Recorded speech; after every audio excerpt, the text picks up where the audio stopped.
Good morning. This is KELOLAND on the go with all you need to know in news and weather as you start your day.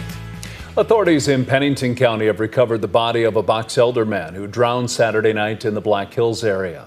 According to the Pennington County Sheriff's Office, the call came in just after 8 p.m. saying somebody possibly drowned at Hippie Hole, which officials say is a popular but challenging swim and jumping spot.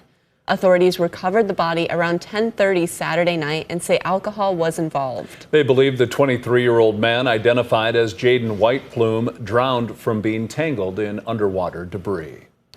First responders in Pennington County were busy Sunday afternoon after a boat exploded on Sheridan Lake. The Hill City Volunteer Fire Department posted these photos on Facebook of the scene. Authorities say firefighters hopped on a boat with the Pennington County Sheriff's Office and were able to tow the burning boat back to shore where fire crews were waiting to put it out. The Rapid City Hazmat team was also at the scene due to the fuel in the water. There were no injuries, but the boat is a total loss. It's been 35 years since Congress passed the American with Disabilities Act. For millions of people, especially those in wheelchairs, it's been life-changing. There are ramps now into businesses. There's more accessible parking. I remember going to the movie theater and not having cutout seats, so people would run into me when I sat in the aisles. To help commemorate the 35th anniversary of the Americans with Disabilities Act, there's going to be a huge festival later this month at the Levitt at the Falls. For more details and a full list of events, log on to the story on KELOLAND.com. It's going to be a warm start to our week. Let's head over to weather with meteorologist Scott Muntz. Scott? Yeah, it'll start that way. By the time we hit the middle of it, we'll cool. Temperatures will be at least 10 to 15 degrees cooler than their climate averages. Let's go and show you what's going on for today as we'll have our numbers warm to the 80s, 90s, and 100s. 101 today in Pierre, 100 Rapid City and Chamberlain. We may hit 102 in Phillip. I'll have more details on your KELOLAND Live Doppler forecast coming up. Sioux Falls native Marcus Phillips established himself as a top MLB prospect over his 2 seasons at Tennessee. The right-handed pitcher waited to hear his name called during the first day of the MLB draft on Sunday, and that call came from the Boston Red Sox with the 33rd overall pick. The Roosevelt High School alum played for Tennessee in college, where he started 19 games over the last 2 seasons. Phillips gathered with family and friends for the draft at Vinyl Taco, and it was an emotional day for the draftee. I'm not afraid to say that I shed a couple of tears there, but it's just, all the time I put into this, man. Like, this has been my whole life for a long time now. Never would have thought I'd be standing here watching one of my former players be drafted in the first round of the MLB draft. It's pretty remarkable, and I'm super, super happy for him. Phillips had a 4.11 ERA over 103 innings in 2 seasons with the Vols. The Brookings Summer Arts Festival gave both national and local artists a chance to shine. Eileen Binkley is from Brookings, and her watercolor painting won the Media Award over the weekend, meaning her piece will be on a T-shirt and posters for next year's festival. Binkley also does black and white ink illustrations. They also are inspired by my profound love for South Dakota, for the things we see in South Dakota. Including the artists, there were around 300 booths at the 2-day event. In Sioux Falls, people buzzed over to Laurel Ridge Barns Sunday for the 2nd annual Honeybee Festival. Organizers say last year brought about 600 people to the area, and this year they're optimistic they saw even more honey lovers. We're kind of developing a community, to be honest, a community of people that like honeybees, that like what they do. They have honeybee products. Bees can do way more things than just honey. And bees are such a fascinating community, and plus the pollination is so important. 1/3 of everything we eat needs a pollinator, and of that third, 80% needs honeybees. During the festival, people were able to explore different booths and listen to educational sessions about honeybees. That's a look at some of our top stories. Now let's get another check of your weather with meteorologist Scott Muntz. Scott? All right, good morning, everybody. Hot today. Temperatures in the upper 80s, 90s, lower 100s.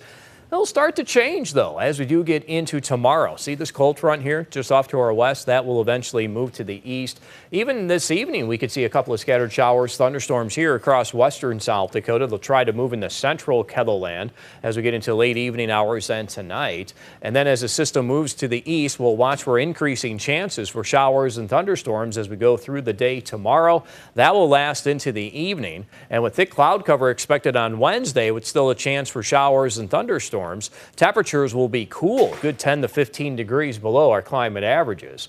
From Watertown south and southwest, we do have a slight risk for severe weather for tomorrow, hail and wind being the main threat out of any storm that does develop. We'll go with highs today in the 80s, 90s, and 100s, 100-degree heat in central and western South Dakota. Tonight, temperatures fall to the 60s and 70s. And then for tomorrow, we'll have highs that will range from 75 in Rapid City to 95 in Mitchell and Chamberlain. We'll also have to watch for developing thunderstorms. You can check the details of the 7-day forecast while you're here online. Have a great day.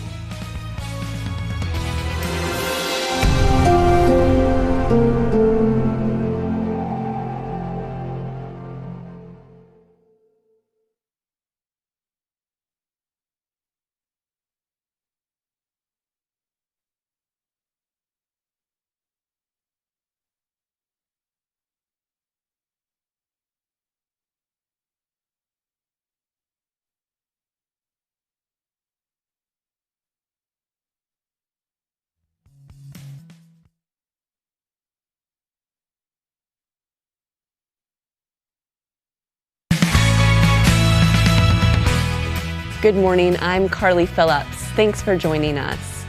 Beautiful weather over the weekend allowed for people to enjoy outdoor events, including the Brookings Summer Arts Festival.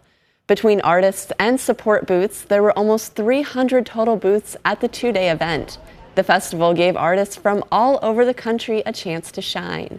It is our job as creatives to continue to make work and to keep putting our light out in the world. So it means a lot to me to be here, share my work with other artists and the people that come to see me in the booth. The Brookings Summer Arts Festival already has dates planned for next year. You can check it out on July 11th and 12th in 2026. In Sioux Falls, people buzzed over to Laurel Ridge Barn on Sunday for the second annual Honeybee Festival. Organizers say last year brought about 600 people to the area, and it's optimistic this year saw even more honey lovers. We're kind of developing a community, to be honest, a community of people that like honeybees, that like what they do. You know, they have honeybee products. You know, bees can do way more things than just honey. And bees are such a fascinating community, and plus the pollination is so important. A third of everything we eat needs a pollinator, and of that third, 80% needs honeybees. During the festival, people were able to explore different booths and listen to educational sessions about honeybees. That's a check of our local news this morning. Now let's get a check of our weather with meteorologist Scott Muntz. Scott? All right, good morning, everybody. We are following hot weather for today. Upper 80s, widespread 90s. Couple of 100s in central and western South Dakota. And then it starts to change as we go over the next couple of days. With the approaching cold front in western South Dakota, we could see a couple of scattered showers and thunderstorms in western Kettleland late this afternoon, going into this evening. And some of those may make their way into central South Dakota during the evening hours. Then I think things will weaken, and we'll go with dry skies tonight across the east and southeast.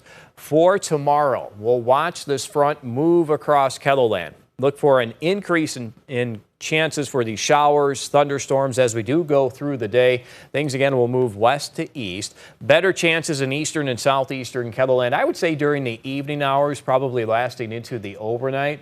We'll also have to watch for strong to severe weather as there is that risk for severe thunderstorms tomorrow. Eastern, south central South Dakota, and it does spill over into parts of Minnesota, western and northwestern Iowa. Hail and wind being the main threat out of any storms that do develop. Temperatures today will reach the 80s and 90s, though central and western South Dakota will have temperatures in the 100s. Our forecast for tonight showing numbers eventually falling to the 60s and 70s, so it will be a mild overnight and humid too. And that forecast for tomorrow. Temperatures will be cooler, 75 for a high in Rapid City, but eastern and southeastern KELOLAND still able to hit these upper 80s to the low to middle 90s. Enjoy your day.